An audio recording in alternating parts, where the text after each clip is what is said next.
Craig, what's your 1%er, mate? I would say my 1%er is for blokes is find your peace. Yeah.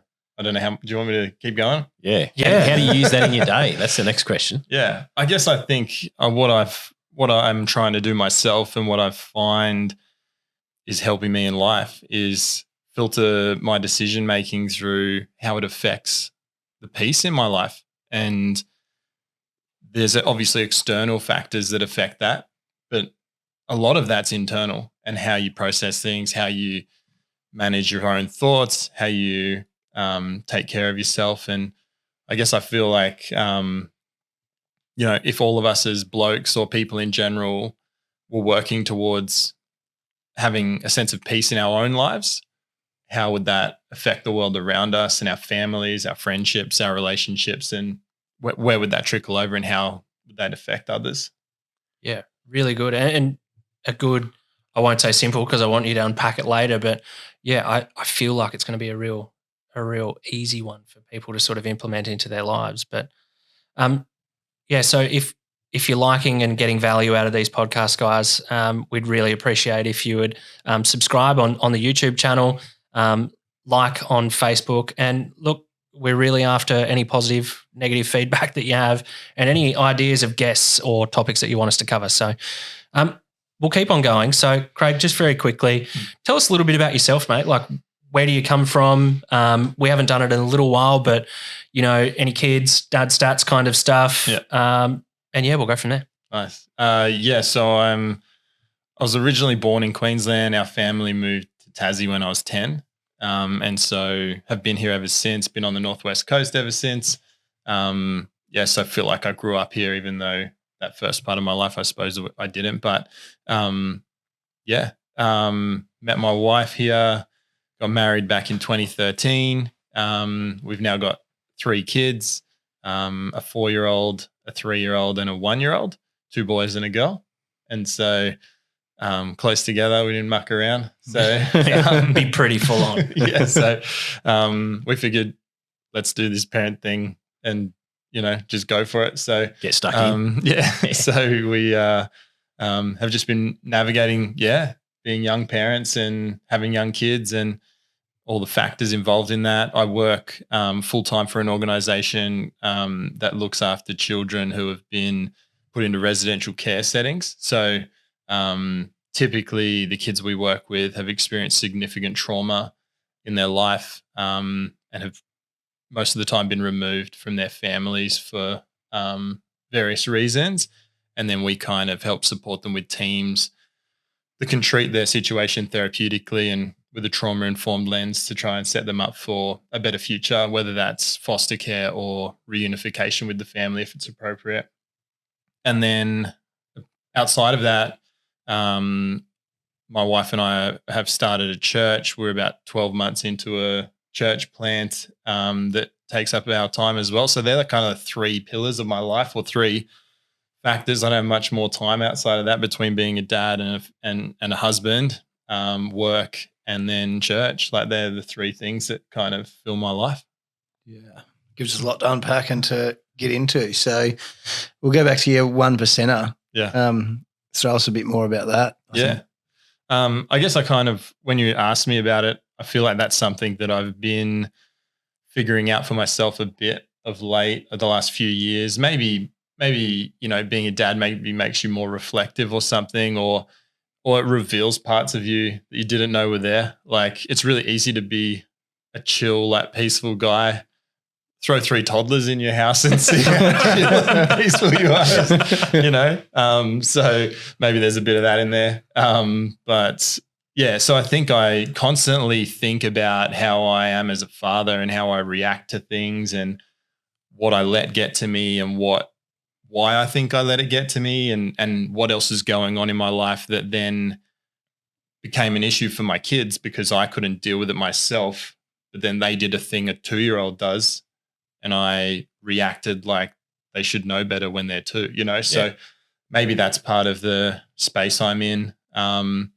Obviously, in the church context of my life or the faith context of my life, there's a value around living peacefully and having a sense of peace in my life. And then my work context, dealing with kids with trauma, and the behaviors that come along with that, and I guess the intense environments that creates, the staff that I look after or try and help and assist in those sorts of things, how we help create environments that are peaceful for kids that have come from really unsettling and traumatic environments. So yeah, I guess there's a lot there, but I read a book last year called A Non-Anxious Presence, and I feel like that maybe gave me some language around how I was feeling and what I've been thinking around. And I guess the term a non-anxious presence comes from, I think, a guy named Edwin Friedman or something like that,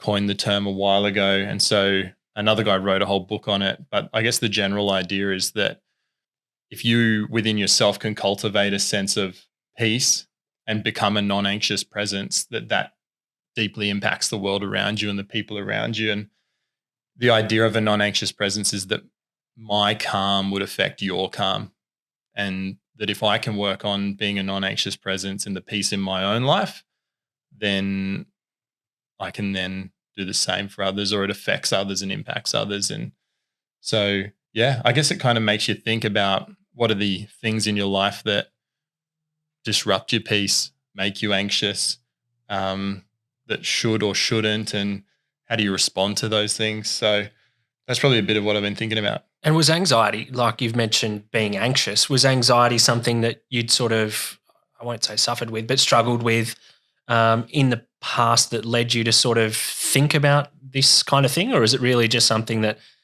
I guess for lack of a better term, sort of fell into your lap and with what you're doing in life and everything? Yeah, I definitely wouldn't say I'm someone who's dealt with anxiety, not nowhere near like what people can do. My mental health in general has been pretty stable for the most part, and I've never had to have any sort of treatment for it, or we all have our highs and lows at moments, but definitely not like clinically. Yep. But yeah, I think at different points in my life I've been in environments that have caused anxiety for sure, and then tried to figure out, is it worth it? And so like for instance, I was working in an organization where it definitely felt like my peace was being disrupted, and the environment, the circumstances, the situations that were in the space, all those sorts of things, I guess I felt were like I was balancing the idea of loving what I did and who I was doing it with, and the value and the sense of what I found important about it, with the feelings of this is affecting my peace and making me, not making me anxious, but it was an anxious place to be, or those sorts of things. So that would be, I guess, a journey I've done with that, and not being in that space, you realize afterwards how much it actually did affect you, and then how that then affected the people in your life because of the space you're operating from. So I would imagine for a lot of blokes, there's different environments that they're in, workplace or relationship wise, that can cause that for them, and then to have to navigate how that impacts their most important relationships, like their marriages or their partners and their children, family, whatever. I mean, maybe we underestimate how, like, what's important and what isn't, I guess, in the process of the environments we put ourselves in, whether it's for a wage or for certain other, outcomes that we want. At what price are we paying for some of those things? Yeah. I mean, what I'm picking up from all this is, like, we've got the term there, an anxious presence or whatnot. Also, you could probably use a destabilizing environment or a destabilizing presence, I guess. So you don't want to be in an environment where you're coming in relatively level-headed and being in a space that's destabilizing for your neutral plane, or it's probably a Nathan term, but but you also don't want to go into with your family. You don't want to be that destabilizing presence in that either. You want to make sure that you're calm for them, because birds of a feather, or whatever you want to say about that. Yeah, absolutely. And I think I heard recently a guy talking about burnout, and just how basically he was sort of saying there's three aspects of particularly like a work environment and how it affects how you feel about it. And he was saying that the first one is the level of stress or challenge that it has in your life. The second one is how much control you have over it or in it. And the third one is the level of reward. And he sort of talked about a bit like that dial there, like some can be up, some can be down. And so you could be in an environment where the stress and challenge is high, but if the reward is high, you can maintain like a level of work that typically you wouldn't be able to because it's worth it. And so then challenge might be high or low around, you get to choose your work hours, or you get to, pick and choose who you work with, or some of those things. Different people have different amounts of flexibility. If the stress and challenge level is really low, people are bored and it's like, why am I doing this? Like I've got more in me than this. So it's not about like dropping that completely, because often the things that don't have any of that aren't very fulfilling. So you see that a lot. Sorry to interject, but like you see that a lot as an example for those that are listening. In no offense to mine workers that might be listening, but you hear this a lot from guys that work in the mines, that drive the trucks, that run like a mill or something, where they're just doing a monotonous, just very simple-minded sort of task. That lack of challenge and diversity in their day-to-day sort of job, they really struggle with it. And from a mental health point of view, it really does affect them. And it's funny because, you cop a little bit of criticism for not doing any work or, whatever and ever. But for some people, it really is a struggle to not have that challenge in life. So that's not really stimulating enough. Like it's like, and a lot of those guys probably earning great amounts of money. So the reward is high, but they're away from their families or they're away from home and fly in, fly out. It's like, the reward's high financially, but is it low relationally? Cost otherwise, yeah. Yeah. So I guess the thing I was listening to, the guy was basically explaining that if you're in an environment where your stress and challenge is high, your control is low and your reward is low, they're the ingredients for burning out. And so I guess like in the context of finding peace, like finding peace isn't eliminating all of the stresses or challenges in your life, because it's about having those things in balance somehow, that you're doing things that you think are important. The reward is actually there for it. And I guess working in my context, I work a lot with people, which the control is low on working with people because it's not an object. You can't, like if you're a cabinet maker, you can make whatever you want, how you want. With people, it's like you could put everything in and they do the exact opposite of what you want. Especially with children, it's like, and their context and environment just changes the way their brains work and all this sort of stuff. So, I mean, like you can't factor on that. So stress can be high, but is the reward high? And how does that affect your peace in the other aspects of life? What kind of reflection process I was just going to say, what kind of reflection process do you have to sort of pull yourself up on while working in those scenarios to try and maybe understand that, oh, hey, like I'm getting out of, I guess, my comfort zone or whatever here. My stress is going, too far in the wrong direction. How do you sort of pull yourself up on that and bring yourself back to that realization of like self-peace? And just try and stick with it. We'll go with the family one, given that dads and new dad to be. So, great. Yeah, I mean, unfortunately, I feel like the gauges or the telltale signs of things being out of balance for me is what I'm like at home. And I think maybe a lot of guys are like that, in that at work you can be the work version of yourself. Socially, you can be that.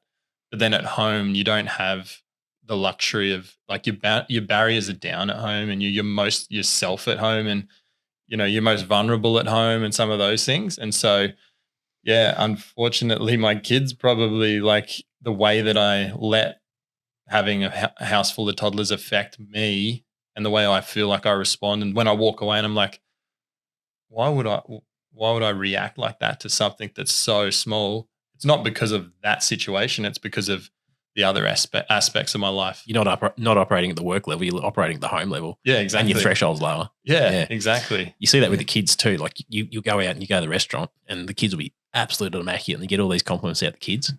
And then you get home and they're just tearing the walls down. You're like, I did not bring the same kids home. But it's just because they're in their comfort zone and those thresholds come down. They're not guarding themselves. They're just letting it out. Yeah. And you just got to let them go. Yeah. I need to come to the restaurant with you because mine are ferocious restaurant. So I guess and so they should be able to be and as the adults, we should be mature enough to navigate our stuff so that they can have that space at home and we don't react in a way that's like, I don't know. That's what I guess as a dad myself, I'm often asking myself the question of, and I just think the way I respond to them will form and shape them as people. And if I can't check the stuff in my own life that I should, I don't want to then influence their futures because I couldn't check that within myself. And if that means, making hard decisions in different environments to then, create the space I want to at home. At what cost do you affect those things at home? Like, is there any amount of money really worth that, or is any career really worth some of that? So, or your own mental health, or the breakdown of relationships with your family because you wanted to buy that thing that you thought you needed and you got it and it wasn't even that good in the end anyway, It's a real stressor for blokes, and I think we've spoke about this either on the podcast or just at length outside of the podcast, but it's where men are at sort of in society these days, and of late is really in this somewhat sort of conflicted space where, years gone by, like men were very much the hunter-gatherers, essentially. And what do you gather now in modern society other than money? And your way to support family now is through, bringing money resource into the household.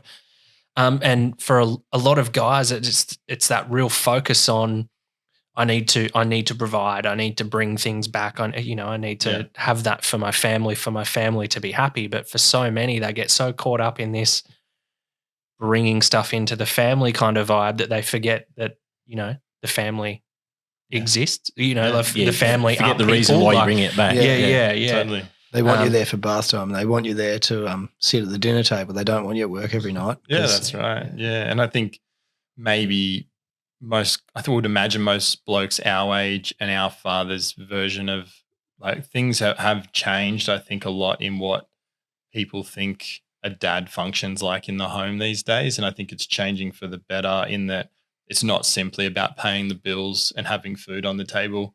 Those things are obviously a factor, but to be emotionally present and physically present and some of those things, I think just as important. And I haven't read it actually, but there's a book out that I listened to a series of podcasts that were about the release of this book, and it's called The Intentional Father. And the idea of the book is that there's different types of dads.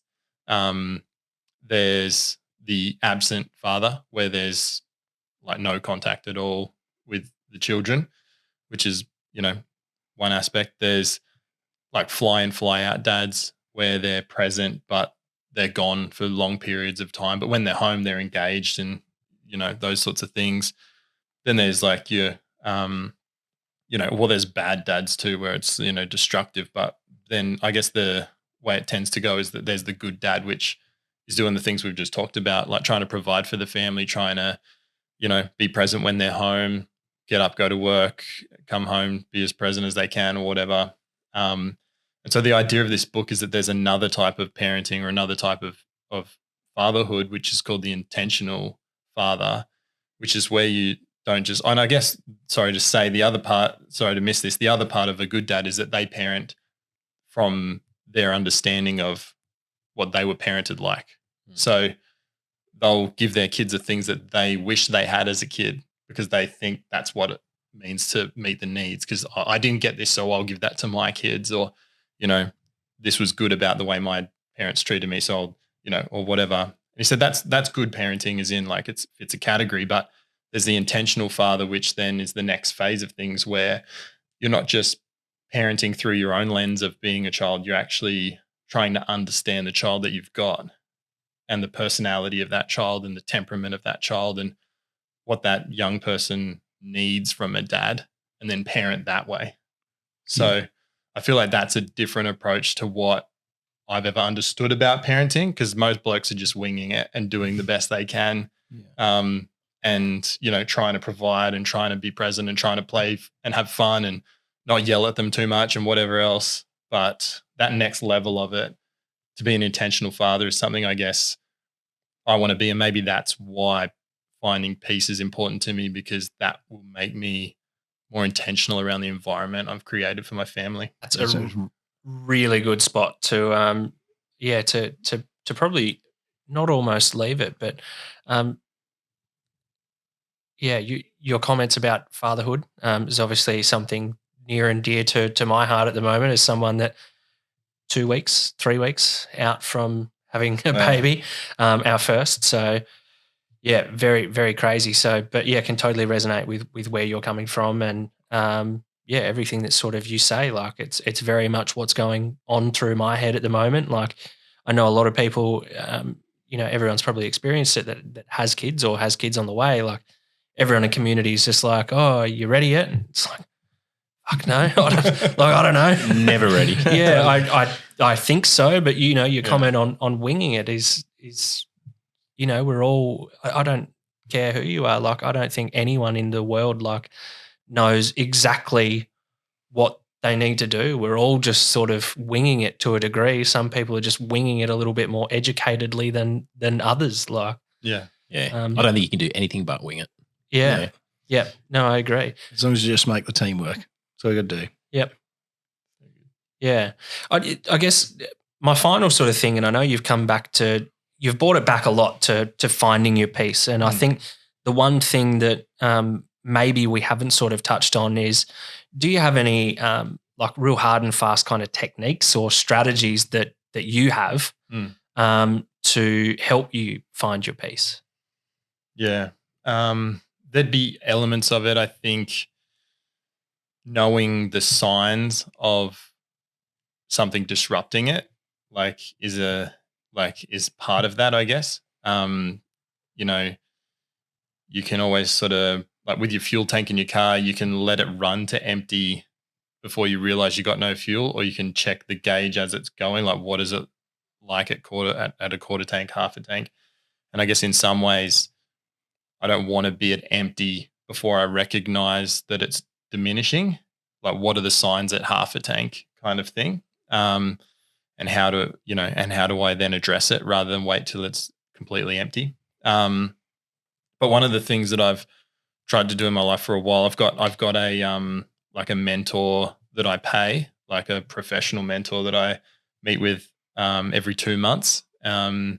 It's kind of just like a safe place. I talk to him about everything I'm thinking about, everything I'm feeling, everything I'm navigating.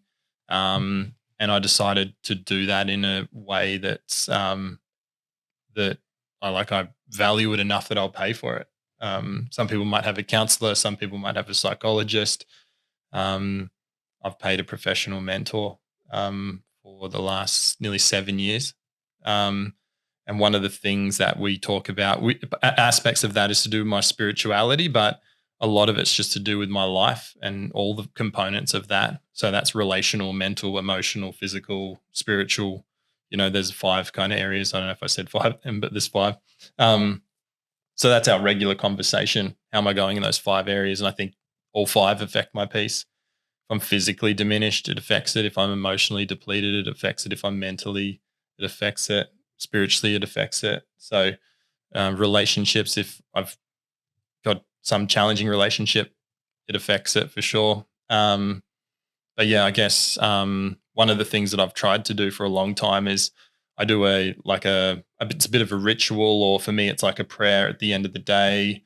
And part of that is reflecting on my day with gratitude, like what throughout. And I know there was a topic on gratitude recently, and And so a part of that is that I review my day and find the things to be grateful for, rather than just brush past everything, and try and be grateful for the things that are small, things that are big.